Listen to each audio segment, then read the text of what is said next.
Hello everyone and welcome back to my vlog again and hope you all are doing well.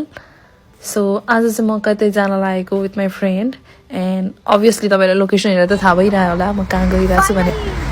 Finally after and बल्ल आइपुग्यो. हामीले plan थियो हैन like nearly first year देखि नै हाम्रो आउने प्लान छ अब हामी फर्दर एक्जाम दिन आएका छौं. After so long क्या guys like हामी अल्छी नै हो क्या तर हामी लोकेसन खोज्दै निस्केको अरे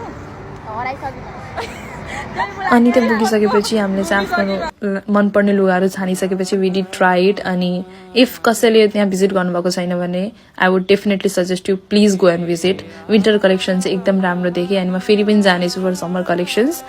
अनि त्यहाँ बिलिङ गरिसकेपछि चाहिँ हामी गयौँ खाजा खान बिकज वी वर अति हङ्ग्री. लाइक बिहान खाना खाएर निस्किँदा पनि we were already hungry because धेरै कुद्नु परेको थियो. स्पेशली त्यो शप खोज्नलाई पनि हामीले 3-4 फोनको मारेका थियौँ त्यो वान स्टप मलको. अनि त्यसपछि finally after getting our all the stops we left for food. त्यसपछि खाजा खानलाई चाहिँ हामी पुग्यौँ पारिजात होटल. यो चाहिँ ठ्याक्क वान स्टप मलको पछाडि छ and the food was really good. Here we are waiting for our food. We are very hungry. भर्खर पकौडा मात्रै खाएँ अनि इट वाज यम. मलाई चाहिँ एकदम मन पर्यो होइन. फर्स्ट टाइम आएको म यो होटल पारिजात होइन. फेरि आउँछु.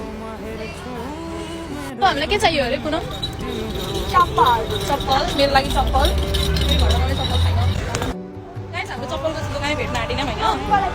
तपाईँको घुमे भाइ ए फ्ल्याटै किन आँटेको तर त्यहाँ अब धेरै उठ्दैन छैन.